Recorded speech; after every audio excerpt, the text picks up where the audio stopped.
Que alegria, irmãos, estamos juntos para mais uma vez prestarmos o culto a Deus. Eu convido vocês nesse momento, do jeito que você está, em vossas frontes, para que a gente possa fazer uma oração, para cantar os louvores de oração ao nosso Deus. Oremos. Soberano e eterno Deus, obrigado, Senhor, por esse momento. Louvando e exaltando o teu nome, Senhor Deus. Obrigado por esse momento. Que a tua palavra também, logo mais, Senhor Deus, será aberta. Fique conosco. É o que nós te explicamos, agradecidos em nome de Jesus.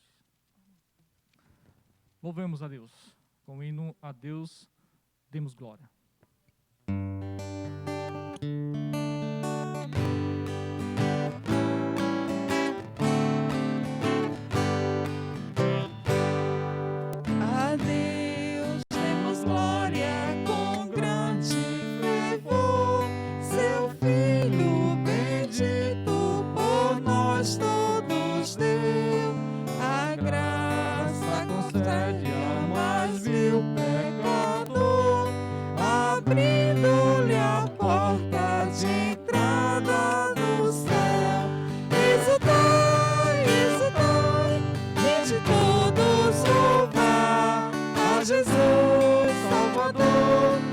Jesus Redentor, a Deus demos glória, porquanto do céu seu Filho bendito por nós todos deu. Ó graça real, foi assim que Jesus, morrendo seu sangue por nós derramou. Nos céus com os santos em luz, comprou-me Jesus, pois o preço pagou. Exultai, exultai, vinde todos louvar a Jesus Salvador, a Jesus Redentor. A Deus demos glória, porquanto do céu seu Filho bendito por nós todos deu. A crer nos convida a tal prova de amor, nos merecimentos do Filho de Deus. E quem pois confia no seu Salvador, vai vê-lo sentado na porta do céu. Exultai, exultai, vinde todos louvar a Jesus Salvador, a Jesus Redentor. A Deus demos glória, porquanto do céu seu Filho bendito por nós todos deu. Amém. Amém. Vamos entoar o louvor agora. Não me esqueci de ti.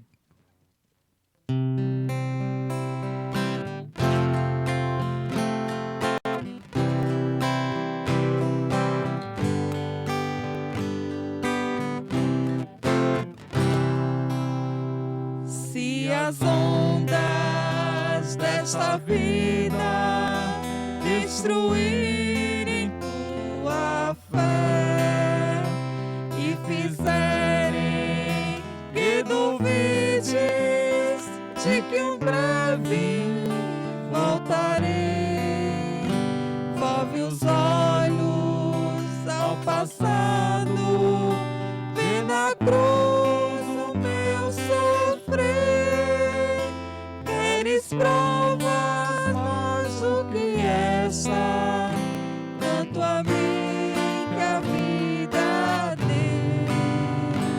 Pensa mesmo ser tão fácil esquecer o que falei, se na história deste mundo já meus pés encoerei. Mesmo que uma mãe viesse de seu filho se esquecer,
noite, irmãos.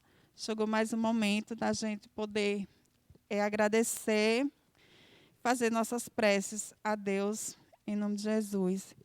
Vou dar 1 minuto para cada um fazer suas preces. Em seguida, a gente faz a oração.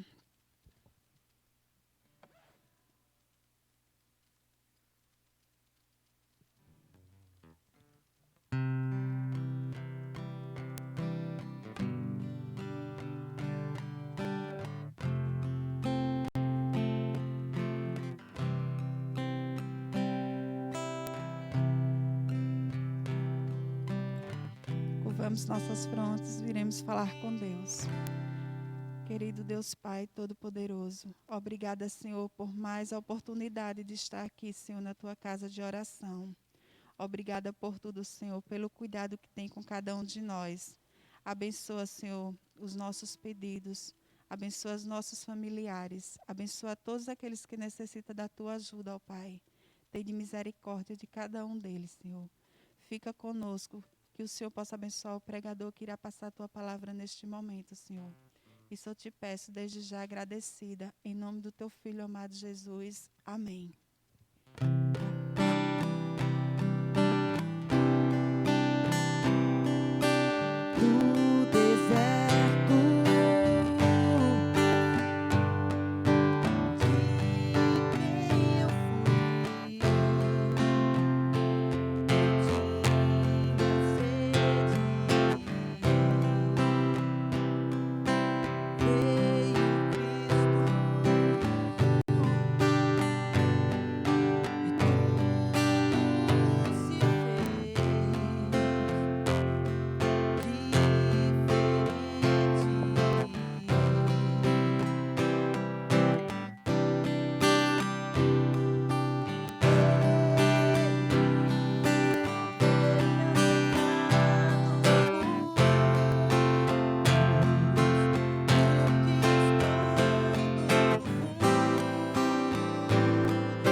Olá, seja bem-vindo mais uma vez, mais um encontro, onde nós vamos abrir a palavra de Deus. Que Deus lhe abençoe, chame aí os seus amigos, convide aí as pessoas da sua casa, porque esse é um culto de adoração ao nosso Deus. Estamos aí já fazendo uma série, estudando as bem-aventuranças, os segredos para a felicidade segundo Jesus Cristo. Nós estamos vendo em Mateus 5 as 8 razões para sermos felizes. E hoje vamos dar continuidade ao nosso estudo. Como eu falei no início dessa série, nós não vamos estudar todo o Sermão do Monte. Nós vamos apenas estudar as bem-aventuranças. E eu gostaria que você pegasse a sua Bíblia mais uma vez, abrisse aí sua Bíblia em Mateus capítulo 5, e nós vamos estudar o verso 6 e o verso 7. Abra sua Bíblia em Mateus capítulo 5. Nós vamos, então, estudar a bem-aventurança do verso 6 e do verso 7. Mas antes, vamos orar ao Senhor, vamos pedir a Deus, ao Espírito Santo, a iluminação necessária para o entendimento da sua palavra. Querido Deus, muito obrigado pela oportunidade que nós temos, mais uma vez, de abrir a Tua palavra, Senhor. Quantas pessoas que não têm essa oportunidade. Quantas pessoas, Senhor, nesse mundo são proibidas de ter acesso a esse livro sagrado. Mas nós queremos aqui abrir a Tua palavra porque nós sabemos que quando a palavra de Deus é aberta, as nossas vidas são transformadas. Fala o nosso coração, que o Espírito Santo esteja iluminando a nossa mente, nos mostrando aquilo que é da Tua vontade. Em nome de Jesus, nós oramos. Amém. Olha só, meu amigo, no capítulo 5 nós temos aí receitas, segredos, princípios para uma vida feliz. Uma vida feliz segundo os princípios do reino, o reino de Deus. Nós sabemos que nós, seres humanos, nós somos aí guiados por várias correntes de pensamento e alguns têm princípios equivocados da palavra, da felicidade, né? Mas na palavra de Deus nós temos os princípios eternos, princípios que levam à eternidade. Então vamos para o nosso estudo, a partir do verso 6, primeiramente nós vamos ler o verso 6, depois o verso 7, mas a bem-aventurança do verso 6 diz assim: bem-aventurados os que têm fome e sede de justiça, porque serão fartos. Bem-aventurados os que têm fome e sede de justiça, porque serão fartos. Em outras versões, como a Nova Versão Internacional, na última parte, né, o texto diz assim, olha, a justiça é algo que nós perseguimos. A justiça é algo que o mundo acaba pregando, divulgando, buscando aí união, buscando aí talvez unir grupos de diferentes, né, nacionalidades, diferentes credos, diferentes posições políticas para buscar um bem comum que é a justiça. Mas aqui na Bíblia, nós temos que entender que na Bíblia podemos abordar a questão da justiça em 3 aspectos da vida. A Bíblia fala da justiça legal, a Bíblia fala também da justiça moral e a Bíblia fala da justiça social. E esses 3 elementos estão envolvidos aqui nessa bem-aventurança. Eu gostaria de falar um pouco sobre esses 3 aspectos da justiça que é apresentada na Bíblia. O primeiro aspecto é a justiça legal. Assim como na nossa vida, na vida em sociedade, nós temos ordenamentos jurídicos, leis que regem a vida do ser humano, regem a vida do cidadão, regem ali o trânsito, regem também a utilização dos recursos naturais. Está legalmente previsto muitas coisas para que possa ir guiar todos aqueles que fazem parte da sociedade. Que ninguém que traga justiça e segurança para as pessoas que estão envolvidas ali, principalmente as pessoas que fazem parte de uma mesma geografia, de uma mesma nação. Mas na Bíblia, a justiça legal está relacionada à justificação. Mas o que seria a justificação? Olha só, é mais ou menos assim. Se nós analisarmos a nossa ficha, se nós analisarmos a nossa vida, nós vamos ver que nós somos pecadores, que nós temos vários erros em nossa conta, e nós somos, vamos dizer assim, pelos nossos atos, condenados. E, espiritualmente falando, condenados à morte eterna. Mas a palavra de Deus diz que por meio de Jesus Cristo, nós somos considerados justos. Mas de que maneira? A Bíblia diz que quando nós confessamos os nossos pecados, quando nós reconhecemos que Jesus é o nosso Salvador, Deus nos concede o perdão e nos considera justos. Não pelos nossos méritos, mas pelos méritos de Cristo Jesus. Mas alguns tentam estabelecer aí a justiça própria. E para os judeus, aqui dentro do contexto de Jesus, voltando um pouco a essa época na qual foi escrito essa bem-aventurança, para os judeus, eles achavam que a justiça vinha dos seus atos, ou seja, na cabeça dos judeus, o próprio homem poderia, por seus atos, ser considerado justo. Eles acreditavam que as obras era que trazia salvação. Eles acreditavam que nós seríamos justificados, ou seja, considerados justos perante Deus por nossas obras. Mas, amigos, nós sabemos que não conseguimos ser 100% justos. Não conseguimos ser perfeitamente justos. É por isso que os judeus, eles estavam errados. E Jesus, olhando para eles em outras partes aqui dos evangelhos, em um diálogo entre Jesus e os seus discípulos e os fariseus, Jesus olha para os fariseus e diz o seguinte: quem quiser ser o primeiro no reino de Deus, tem que ser o último. Jesus disse que não veio buscar os salvos, mas veio buscar os perdidos. A verdade é que quando se fala de justiça legal dentro do ordenamento de Deus divino, nós estamos falando de um Deus que é santo, mas que infelizmente criou seres que se tornaram pecadores. Mas ele traz ali a solução necessária através de Jesus Cristo para o restabelecimento dessa justa condução do ser humano. Somente por Jesus Cristo nós podemos então ser considerados justos, e nós podemos ser justificados porque ele é o nosso substituto. E por meio do seu sacrifício nós podemos chegar até ele. Mas sabe, amigos, existe um outro aspecto da justiça, que é a justiça moral. E dentro da Bíblia,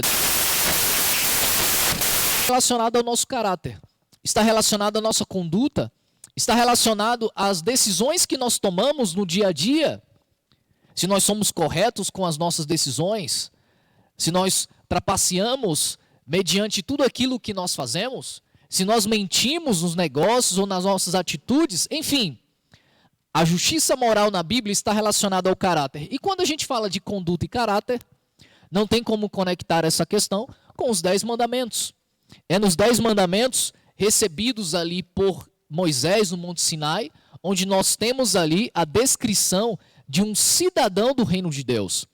Ali nós temos princípios do caráter de Deus. É uma transcrição do caráter de Deus, os 10 mandamentos. Na Bíblia nós temos então a justiça moral. É a justiça que está dentro da nossa essência.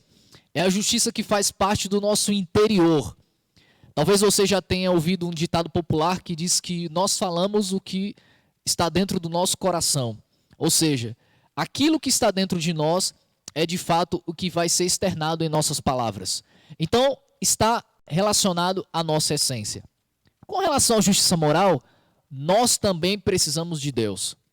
Com relação a essa justiça, nós precisamos da transformação que é feita através do Espírito Santo. Lógico, nós temos um livre-arbítrio. Nós podemos aceitar ou não essa transformação. Mas se nós aceitarmos essa transformação, nós vamos ver que o nosso caráter será transformado pelo poder do Espírito Santo. A terceira e última parte, ou terceiro e último aspecto dessa justiça, é a justiça social. Na Bíblia também nós temos essa abordagem. E isso aqui é bem interessante, porque nós vivemos, assim como nos tempos de Jesus, em tempos difíceis com relação à justiça social. As pessoas estão sendo oprimidas pelos mais ricos ou por aqueles que são minoria dominante em uma sociedade, em um lugar. As pessoas muitas vezes são oprimidas dentro de casa por seus cônjuges, muitas vezes oprimidas no seu ambiente de trabalho, muitas vezes também oprimidas dentro da própria igreja. E aqui, quando a Bíblia fala de justiça social, ela está falando da promoção dos direitos civis. Todos nós temos direitos, e esses direitos devem ser respeitados.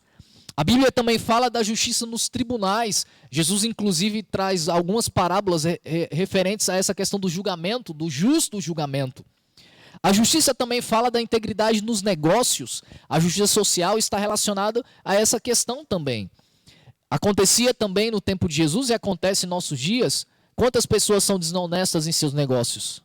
Isso está relacionado a uma mal condução, principalmente da integridade que nós precisávamos ter, mediante ali o conhecimento da sua palavra. É por isso que a justiça moral está bem relacionada com essa questão da justiça social. Porque se nós temos uma vida transformada, se nós temos um caráter transformado, consequentemente nós seremos justos perante aqueles que mais precisam. A justiça social também fala da honra no nosso lar. Respeitar o voto que nós fizemos no altar, respeitar os nossos filhos, respeitar os nossos parentes, os nossos amigos, os nossos vizinhos. Ou seja, esse aspecto da justiça da qual nós encontramos aqui nessa bem-aventurança, ele é muito importante, principalmente para os nossos dias. Mas você pode estar pensando assim: o que adianta eu buscar ser justo, buscar fazer o bem, buscar ser correto, mas se eu sou apenas uma gota no oceano? O que adianta eu ser honesto? O que adianta eu ter integridade? Se a maioria das pessoas que fazem parte da sociedade fazem totalmente o contrário. Sabe, meu amigo, se você não pode mudar o universo inteiro, se você não pode mudar o mundo, se você não pode mudar talvez a sua cidade, o seu bairro, mas faça a sua parte. Faça o melhor que puder. Faça o melhor que puder, o melhor que chegar às suas mãos. Faça da melhor maneira possível. Aquele que tem fome e sede de justiça, aquele que anseia por ter realmente uma justiça perfeita, tem que estar ligado às questões dos céus. E quando nós falamos das questões dos céus, nós temos que ansiar pelo triunfo final, porque somente 100% ou no mundo perfeito, esse mundo só será possível com a vinda de Jesus e o restabelecimento do reino de Deus.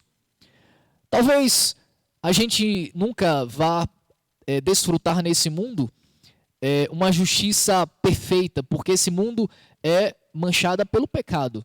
Esse mundo está deteriorando a cada dia.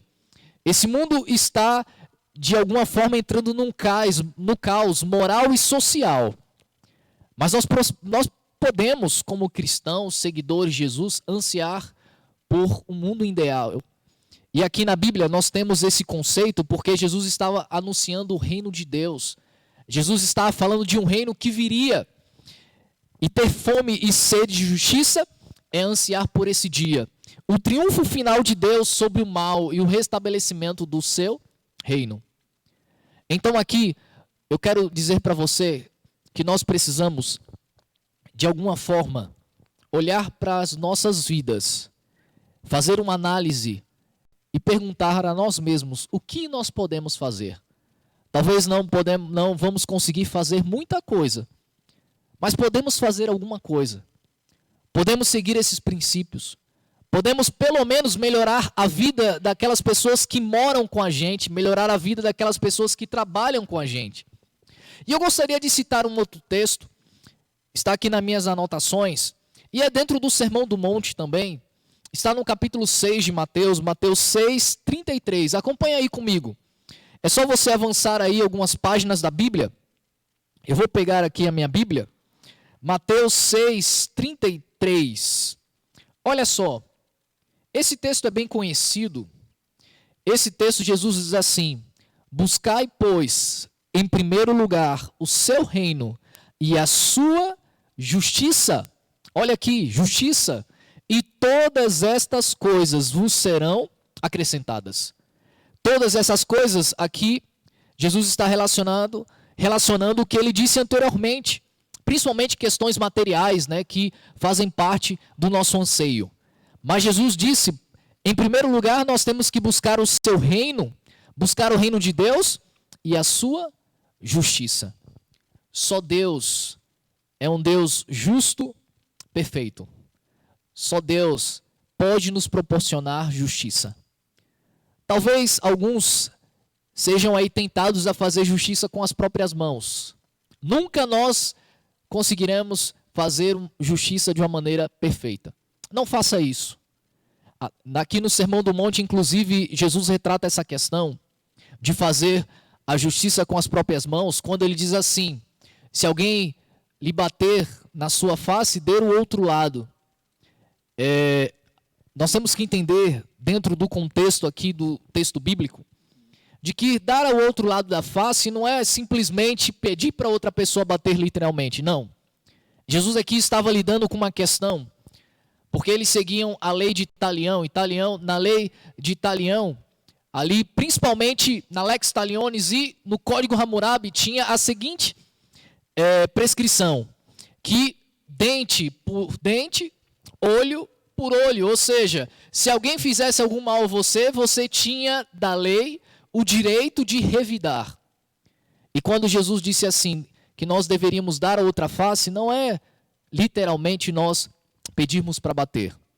Mas Jesus estava dizendo que nós não poderíamos nos vingar das pessoas, porque só Deus é justo, só Ele é justo. E na sequência desse texto, você pode acompanhar aí, no capítulo 6 de Mateus, nós temos essa descrição da qual eu estou citando. Jesus disse que nós temos que orar pelos nossos inimigos, e é isso mesmo. Nós não,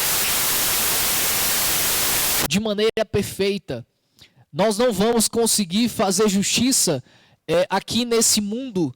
Nós só vamos ter uma justiça perfeita somente quando o reino de Deus for estabelecido. Então, se alguém lhe fazer mal, não busque uma justiça imperfeita, mas busque entregar essa pessoa nas mãos de Deus. E os tribunais humanos, deixe aí que o juiz, deixe que a lei estabelecida faça a justiça, mesmo que sabendo que essa justiça não pode ser perfeita, mas deixe as autoridades buscarem justiça. Não busque com as suas próprias mãos, porque você pode se decepcionar, você pode cometer um erro, você pode somente agravar a situação. É por isso que nós temos que orar pelos nossos inimigos e ansiar pela justiça de Deus, porque aqui nesse mundo nunca nós vamos ter uma justiça perfeita. Então, quarta razão para ser feliz. Quarta razão que nós encontramos nessa quarta bem-aventurança. Felizes são as pessoas que anseiam a justiça, não a justiça humana, que é falha egoísta, mas a justiça divina. Em outras palavras, felizes são aqueles que aguardam a volta de Jesus, o restabelecimento do reino de Deus, porque aí sim nós teremos uma sociedade perfeitamente justificada pelos princípios de Deus. Sabe, amigos, nós temos a segunda bem-aventurança que nós vamos estudar. A primeira nós vimos que nós termos sede de justiça, não a justiça humana, mas a justiça divina, uma justiça perfeita. Mas na sequência, no verso 7, deixa eu voltar aqui para o capítulo 5. Na sequência, no verso 7, nós temos a quinta bem-aventurança, que diz assim: bem-aventurados os misericordiosos, porque alcançarão misericórdia. Bem-aventurados misericordiosos, porque alcançarão misericórdia. O que seria misericórdia? O que Jesus estava falando com isso? Olha só, às vezes nós confundimos misericórdia com graça. Às vezes nós temos essa confusão, porque de fato elas são bem aparecidas. Tanto a misericórdia como a graça têm aspectos bem parecidos, um próximo do outro. Mas olha só, a misericórdia é compaixão pelas pessoas que precisam de ajuda. E nós não podemos confundir com graça. E qual seria a diferença, né, de misericórdia para graça? Eu trouxe aqui alguns aspectos, né, tanto da misericórdia quanto da graça, para nós entendermos um pouco. Olha só, a misericórdia do grego eleos sempre trata da dor, da miséria e do desespero das pessoas, que são resultado do pecado. Então a misericórdia, ela sempre entra em cena para agir contra os resultados do pecado, ou para amenizar os resultados do pecado. A graça do grego charis sempre lida com o pecado e com a culpa, ou seja, propriamente a graça lida com a origem das consequências da qual as pessoas precisam da misericórdia de Deus ou de nós também, seres humanos. Então existe uma diferença. Misericórdia está relacionado às consequências do pecado. E a graça é um atributo divino da qual lida com o pecado propriamente dito. A misericórdia concede alívio. A graça concede perdão. A misericórdia cura e ajuda. A graça purifica e integra. E aqui Jesus está dizendo que nós temos que ser misericordiosos para alcançarmos também misericórdia. Jesus não especifica para quem nós precisamos ser misericordiosos. Aqui no texto, Jesus não diz assim, sede misericordiosos com os seus pais. Também Jesus não diz assim, sede misericordiosos com a sua família, os seus amigos de trabalho. Jesus também não diz assim, sede misericordiosos com aqueles que estão dentro do povo ou dentro da igreja, não. Jesus não diz, e se ele não diz, isso quer dizer que nós temos que exercer a misericórdia para todas as pessoas. Porque nós sabemos que muitas pessoas ao nosso redor precisam de receber as nossas ações para aliviar as suas dores, aliviar as consequências do pecado. E aqui Jesus está dizendo, como ele está preparando as pessoas para o reino eterno de Deus, Jesus está dizendo que nós precisamos ter misericórdia. Nós precisamos olhar para as pessoas, olhar para os problemas que as pessoas estão sofrendo, olhar para aquilo que está talvez amargurando a sua vida, olhar para essas questões e ter misericórdia, ter compaixão, se colocar no lugar da pessoa. E olha, estamos vivendo tempos difíceis e não precisa a gente ir muito longe para perceber que existem pessoas que precisam da nossa ajuda. E Jesus disse assim, sede misericordiosos porque vocês alcançarão a misericórdia. Não podemos, amigos, receber a misericórdia de Deus. Não podemos receber a misericórdia do Pai se nós não nos arrependermos. Se nós não pararmos para fazer uma análise em nossa vida e entendermos que nós precisamos não só confessar os nossos pecados, não só seguir os mandamentos de Deus, os 10 mandamentos, mas nós precisamos olhar para o nosso próximo. Nós precisamos olhar para as pessoas que estão necessitadas. Nós precisamos ter misericórdia daquelas pessoas que estão ao nosso redor. Misericórdia é estar pronto para ajudar a quem mais precisa. Misericórdia é entender que talvez a pessoa está agindo daquele jeito, porque existe algo que está atormentando a sua vida. E eu gostaria de ler um outro texto. Eu tenho aqui em minhas anotações o livro de Hebreus, Hebreus capítulo 4, verso 16. Olha o que diz a palavra de Deus. Assim, aproximemo-nos do trono da graça, com toda a confiança, a fim de recebermos misericórdia e encontrarmos graça que nos ajude no momento da necessidade. Aqui é Deus falando a nós, pecadores. Se nós recebemos de Deus misericórdia, nós também temos que exercer a misericórdia para com as pessoas. Por que não durante essa semana, por que não durante os próximos dias você buscar alguém que precise da misericórdia, que precise da ajuda, que precise de alguém para aliviar as consequências do pecado. Felizes são aqueles que são misericordiosos, porque alcançarão de Deus a misericórdia. Então a quinta razão, qual seria a quinta razão para ser feliz? A quinta razão para ser feliz é que nós somos felizes quando nós recebemos de Deus a misericórdia. Mas também nós somos felizes quando nós exercemos a misericórdia para com o nosso próximo. Nós somos felizes quando nós recebemos de Deus o perdão. Mas também nós somos felizes quando nós concedemos o perdão para as pessoas. Sabe, amigo? Eu não sei se você precisa ter misericórdia. Eu não sei se você precisa exercer o perdão. Eu não sei se você está prezando a misericórdia de Deus. Mas aqui Jesus está dizendo que nós precisamos exercer a misericórdia, porque Deus é misericordioso conosco. Deus nos perdoa. Deus cuida de nós. Aqui nós estamos aprendendo mais 2 princípios da bem-aventuranças. Termos sede de justiça, ansiarmos por um mundo justo, mas lembrando que esse anseio está ligado à eternidade. Ansiarmos por justiça, mas uma justiça que vem de Deus, porque é uma justiça perfeita.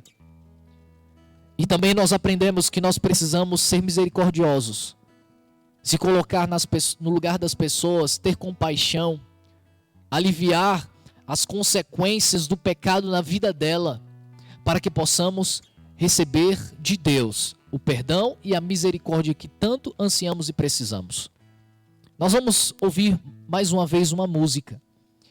E depois eu gostaria de orar por você, para que você siga esses princípios, para que eu também siga esses princípios, entendendo que precisamos colocar em nosso coração essa sede pela justiça de Deus, essa sede pelo reino de Deus, e também precisamos colocar em nosso coração a misericórdia, colocar em nosso coração a compaixão para com os nossos irmãos.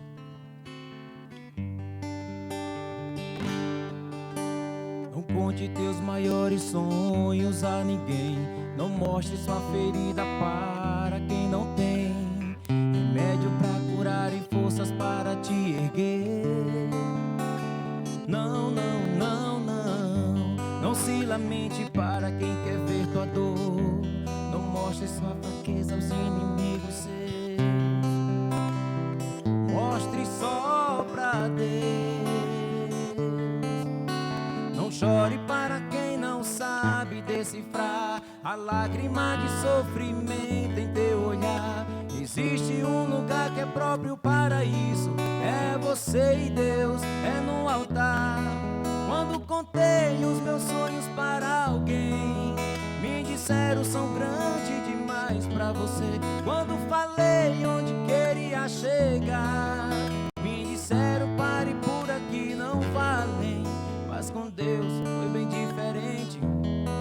Ele me disse vai em frente, eu contigo estou. Quando eu senti medo de seguir, prossiga, eu te fiz pra ser um vencedor. Desde então eu nunca mais me limitei, eu guardei no coração as palavras de Deus. Descobri que os planos dele para mim são muitos maiores que os meus. Eu vou chorar pra Deus, vou contar tudo pra Deus, vou fechar a porta do meu quarto e ficar a sós com Deus, só Ele e eu. Eu vou mostrar pra Deus todos os sonhos meus, tudo em seu altar eu entregarei. A partir de hoje é Deus e eu e mais ninguém.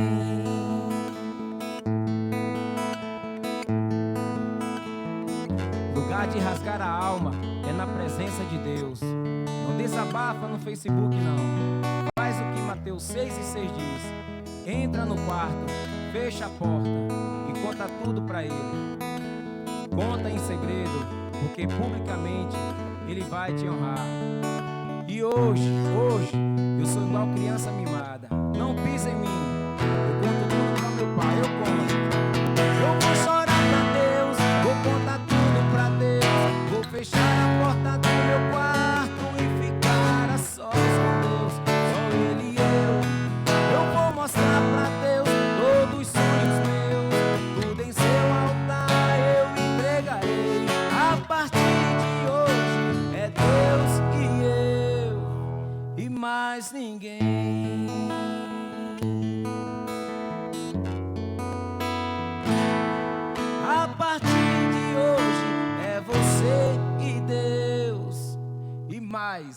ninguém.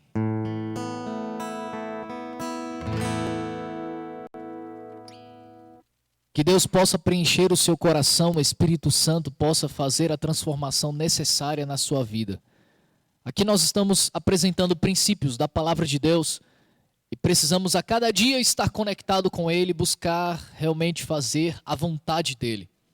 Eu tenho uma certeza que você tem esse desejo. E se você tem esse desejo, eu gostaria de orar por você, para que você tenha sede da justiça. Não da justiça desse mundo, mas a justiça de Deus, da justiça dos céus. Para que você também seja misericordioso, para que você alcance a misericórdia do trono de Deus. Querido Deus, muito obrigado, Senhor, pela oportunidade de estar aqui, falando, abrindo a Tua Bíblia, a Tua Santa Palavra, para pregar, Senhor Deus, sobre os princípios do reino. Nós somos seres humanos, pecadores, precisamos da Tua ajuda, Senhor. Precisamos da unção do Espírito Santo diariamente em nossas vidas. Precisamos confessar os nossos pecados, precisamos reconhecer os nossos erros. Senhor Deus, nos ajude a termos sede da justiça, sede de uma justiça perfeita, não a justiça humana que é falha, mas aquela justiça que será instituída de maneira plena após a volta de Jesus e o restabelecimento do Teu reino, Senhor Deus, aqui nessa terra. Senhor Deus, também que possamos ter misericórdia, termos compaixão, se colocarmos no lugar das pessoas, tentarmos amenizar os efeitos do pecado na vida das pessoas do nosso próximo. Senhor, somente assim nós vamos alcançar também a misericórdia de Deus. Assim nós vamos alcançar o perdão de Deus. Que a Tua bênção esteja sobre as nossas vidas. Que a Tua bênção esteja sobre a vida dessas pessoas que está me ouvindo nesse momento. Sobre as suas famílias. Protege cada um de nós dos males desse mundo. Senhor Deus, fortalece a nossa fé. Em nome de Jesus. Amém, Senhor. Que Deus te abençoe, que Deus te guarde, que Deus esteja sempre com você. E que você esteja sempre na presença de Deus. Que você não se esqueça de quando nós abrimos a Bíblia, a nossa vida é transformada em Cristo Jesus.